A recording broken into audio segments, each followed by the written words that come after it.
Social media पर जैन समाज के सबसे लोकप्रिय जैन न्यूज चैनल महालक्ष्मी की ओर से पर्युषण की ओर और कहते हैं बस एक दिन और, आज के बाद उत्तम अकिंचन धर्म के आज हैं।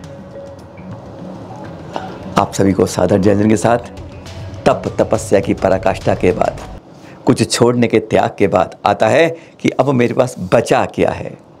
किंचित मात्र भी मेरा नहीं है। जिस बेटे को आप कहते हो मेरा है, वह तो आपकी बहू लेकर चली जाती है। जिस पिता को हम कहते हैं वह भी किसी और के साथ चले जाते हैं। ये शरीर अपना नहीं है, किंचित मात्र लेकर कुछ नहीं आए खाली हाथ, तो खाली हाथ ही तो जाना भी है। फिर किस तरह परिग्रह को अपने साथ रखना है। मकान दुकान जब तोड़ा है सब यही रह जाएगा। अरे खाली हाथ आया है, खाली हाथ चला जाएगा। साथ में जाएगा केवल कर्मों के साथ बंध के जाओगे जो अपने साथ या बटोर के गए हैं। किंचित मात्र भी मेरा नहीं है। सभी संत यही कहते हैं, बाह्य परिग्रहों या आंतरिक, अरे बाह्य तो होते हैं पर साथ में अंतर की कषाय विकार उनसे खत्म करना। असली में तो अकिंचन यह कहता है किंचित मात्र भी जो विभाव है मेरे नहीं है, जो कषाय है मेरी नहीं है, राग द्वेष मेरा नहीं है, असली उनको खत्म करना है। जब कुएं में बाल्टी डाले तो उसके अंदर शुद्ध जल आना चाहिए, गंदगी नहीं आती है। बस जीवन में राग द्वेष मिटकर इनको दूर भगाए, यही अकिंचन धर्म सिखाता है। और यही बात सुनते हैं हम 9 संतों के साथ आज इस अंतिम रूप से पड़ाव से पहले। ये 9वीं सीढ़ी है मोक्ष महल को जाने के लिए, उत्तम अकिंचन धर्म की। ओम श्रीम उत्तम अकिंचन धर्मंगाय नमः। और सुनते हैं संतों के साथ, गुरुवर के साथ।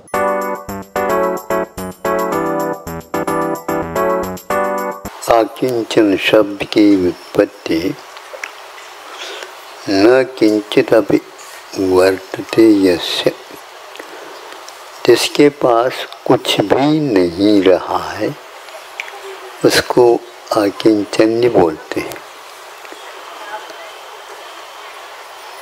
उसका वह धर्म ही अकिंचन हो गया।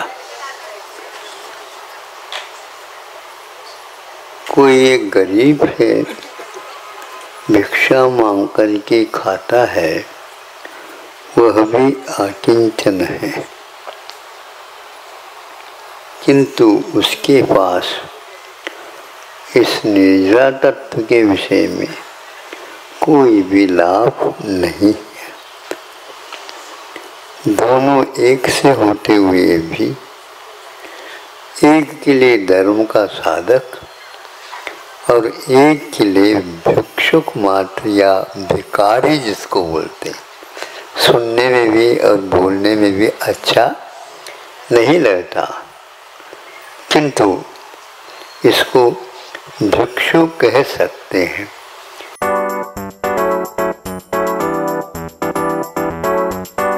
अकिंचन्य धर्म, कुछ भी मेरा नहीं है।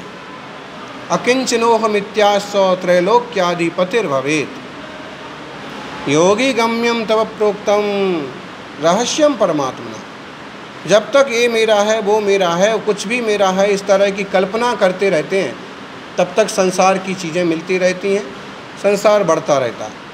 लेकिन जिस दिन निज ज्ञान घन चैतन्य स्वरूप को समझ लिया जाता है, 100 को 100 पर को पर मान लिया जाता है और कुछ भी दुनिया में मेरा नहीं है, अहम एको खलु शुद्धो, इस तरह की भावना होती है।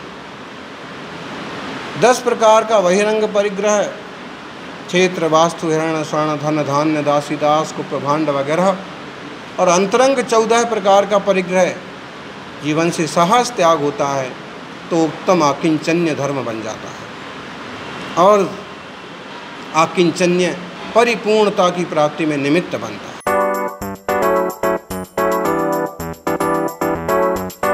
अकिंचन कहता है कि तुम उसको भी मिटाओ जो पुनः अंकुरित हो सकता है। पेड़ को काट देने से काम नहीं चलेगा, जहां से पीके आते हैं उस जड़ को भी उखाड़ना पड़ेगा। कसायों को नाश नहीं किया, हमने जड़ से नहीं उखाड़ा उसे, हमने डालियां तो काट दी क्योंकि हमारे रास्ते में बाधक बन रही थी, हमने काट दी, लेकिन हमने उसकी जड़ नहीं उखाड़ी। पापों की जड़ अभी तुम्हारे अंदर नहीं गई, पापों के निमित्त आपने त्याग नहीं किए। जब तक पाप छोड़ देने से पाप नहीं छूटेगा, पाप के निमित्त को जब तक नहीं छोड़ोगे तब तक पाप नहीं छूटेगा। पाप के निमित्त को, कौन कौन निमित्त हैं जिनसे क्रोध आता है? अब क्रोध को नहीं देखना है, क्रोध कराने वाले को देखना, क्रोध करने वाले को देखना। अभी तक तो क्रोध का त्याग था, पाप का त्याग था, अशुभ का त्याग था, सब कुछ त्याग था दान के रूप में, त्याग के रूप में। अब तो ये देखना है कि ये पाप लाया कौन था, किसने मुझे क्रोध कराया था, किसने मुझे राग कराया था, कौन सा निमित्त है जिस निमित्त के माध्यम से मेरे परिणाम बिगड़े थे। उन निमित्तों से दूर हटना है, दूर हटना, उन निमित्तों को हटाना है, निमित्त से हटना है। और किसमें ये राग उत्पन्न हुआ था? मेरी आत्मा में, मेरे में, उपादान में। अब अपने आप को बचाना है, कर्ता को और कर्म को। किसके निमित्त से हुआ था राग द्वेष? उन निमित्तों को समूल नष्ट कर दो जिंदगी से, वो तुम्हारी जिंदगी में दोबारा ना आ पाए। या तो उनको इस स्थिति में भेज दो, या तुम वहां चले जाओ जहां पर वो निमित्त ना आ पाए। दुनिया को हटाना तो मुश्किल है, तुम ही खुद इतने दूर चले जाओ कि राग द्वेष करने वाला निमित्त तुम्हारे पास तक आना भी चाहे तो वो नहीं आ सकता है।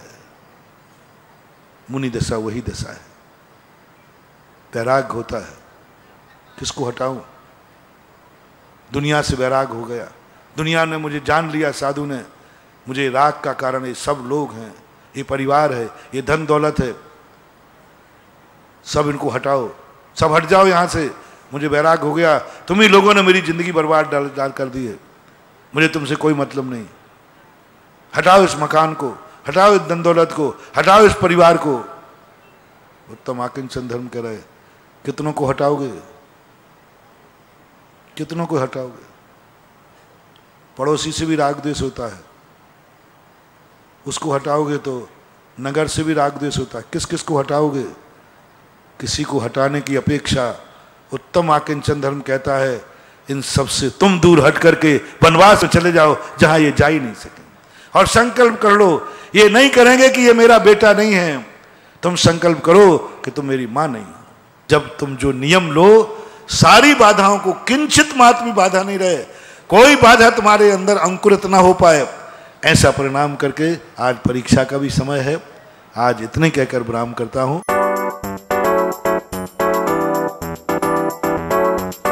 हमें तो केवल प्रबंध करना, मेरे पास है, मेरी नहीं है, मेरी जिम्मेदारी इतनी है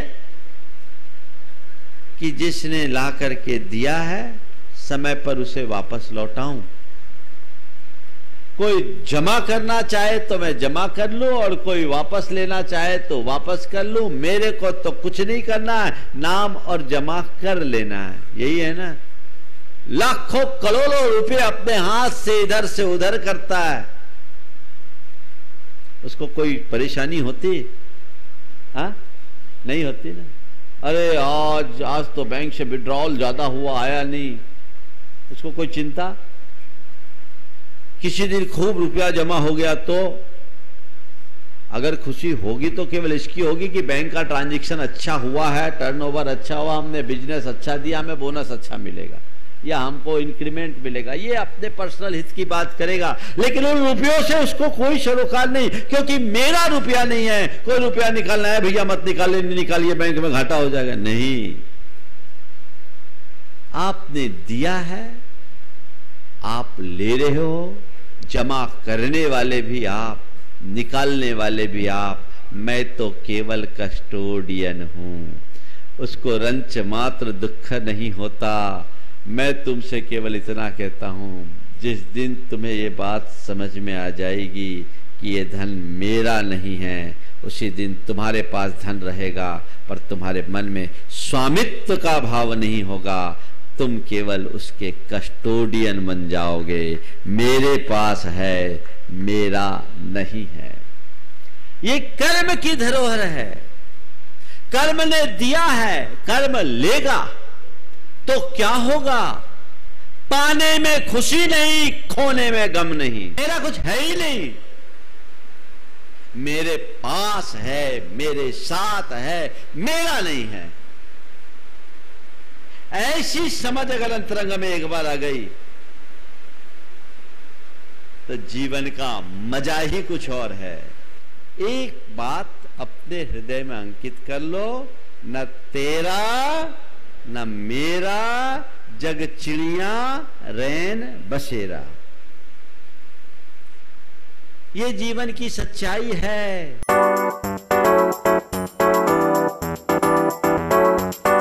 आकिंचन, जहाँ किंचित मात्र भी परिग्रह संबंधी विकल्प ना हो उसे आकिंचन धर्म कहते हैं। परिग्रह जो तुम्हारी कसाएं हैं वो भी परिग्रह है, तुम्हारा क्रोध मान माया लोभ का भाव है वही भी परिग्रह है, और जो तुम्हारे बाहर जितना भी आडंबर है वो सब परिग्रह है। इसके प्रति एक भी विकल्प ना रह जाए, एक भी चिंता उसके प्रति ना रह जाए, उसका नाम आकिंचन है। खाली हो जाना, बिल्कुल खाली हो जाना, निवृत्त हो जाना परिग्रह से, परिवार से, पद से, पैसा से, प्रतिष्ठा से, प्रसिद्धि से, प्रशंसा से, इन सब से बिल्कुल निवृत्त हो जाना, इसका नाम आकिंचन है। आकिंचन है, प्रवृत्ति से निवृत्ति की ओर जाने का नाम आकिंचन धर्म है। और जो इस आकिंचन को स्वीकार करता है वही मैं परमात्मा हूँ इसका अनुभव करता है। परमात्मा होने का यदि अनुभव करना हो, सिद्ध होने का यदि अनुभव करना हो तो उसके लिए आकिंचन धर्म को स्वीकार करना होता है। किंचित थोड़ा थोड़ा त्याग करते करते संपूर्ण का त्याग होता है और वो आकिंचन को प्रकट हो जाता है। अंदर भी परिग्रह नहीं, बाहर भी परिग्रह नहीं, अंदर का भी विकल्प नहीं, बाहर का भी विकल्प नहीं। जो निर्विकल्प दशा में पहुंच जाता है या निर्विकल्प होने के लिए तैयार होता है उसमें आकिंचन धर्म प्रकट होता है। ऐसे आकिंचन धर्म से हमारे आत्मा जो है स्पर्श से हट करके सौ में ठहरती है, अपने आप में ठहरती है। आत्मा आत्मा में रत होती है और उस रत से आत्मा में परमात्मा का रस प्रकट होता है। आप उससे प्रकट करें।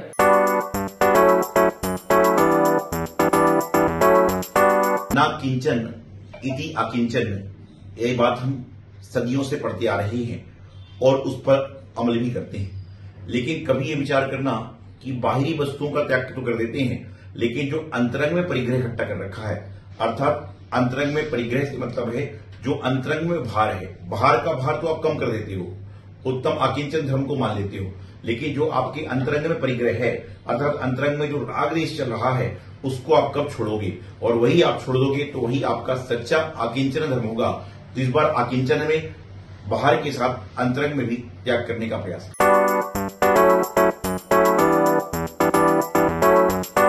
जीवन भर ये चीजें मेरी हैं, ये चीजें मेरी हैं, मैं इसका स्वामी हूं, मैं इसका ऑनर हूं, मैं ही इसके लिए सब कुछ हूं, इसका करता हूं, इसका स्वामी हूं, इस तरह से मानते मानते मैं करते हुए और मम भाव को अपनाते हुए यह जीव जिंदगी भर किसी भी चीज को छोड़ नहीं पाया, किसी भी चीज से अपने को अलग कर नहीं पाया और अंततः यह मृत्यु को प्राप्त हो गया। सब चीजें वहीं बिखरी पड़ी हैं, घर घर की जगह है, चीजें चीजों की जगह है, संबंध संबंधों की जगह है, लेकिन अब उनसे मेरा कहने वाला कोई नहीं है। ये मैं और मेरेपन का जब त्याग होता है तब अकिंचन की अनुभूति होती है, और इसी अकिंचन की अनुभूति में जो सुख मिलता है, आचार्य कहते हैं तीन लोक में सारे सुखों को मिला लिया जाए और केवल इस अकिंचन भाव का सुख महसूस किया जाए तो अकिंचन भाव का सुख तीन लोक के सभी सुखों से सर्वोत्तम है। अकिंचन धर्म कहता छोड़ दिया तो छोड़ दिया, अपना मान रखा है, दुनिया में अपना है कुछ भी नहीं। पुरखे भी यही सोचते सोचते चले गए, हमारे पूर्वज, कि हमारा नाम अमर होगा, हम अमर हो जाएंगे, हमारी ख्याति अमर हो जाएगी। चले गए, कौन पूछता है, कौन याद करता है? मान्यवर, क्या कमाया था तुमने पिछले जन्म में? ना तुम्हें नाम याद है, ना अपना काम याद है, ना परिवार याद है, ना गति याद है, ये भी तो याद नहीं कि तुम थे क्या। जैसे पिछला अभी याद नहीं है वैसा भविष्य में कोई ये वाला पूछेगा तो ये भी तुम्हें याद रहने वाला नहीं। अकिंचन धर्म, कुछ भी मेरा नहीं है। बेटी को दामाद ले जाएगा, बेटा को बहू ले जाएगी। ध्यान रखना, बेटा बहू का है ज्यादा। अकिंचन धर्म कह रहा है कि यदि ले गई बहू तो रो मत, तुम्हारा था कब जो तुम रो रहे हो। बेटा बहू ले जाएगी, शरीर शमशान ले जाएगा। ये तुम्हारा नहीं है, ये शमशान की अमानत है, ध्यान रखना। तो अकिंचन धर्म कह रहा है जो जिसकी अमानत है उसे सौंप दे।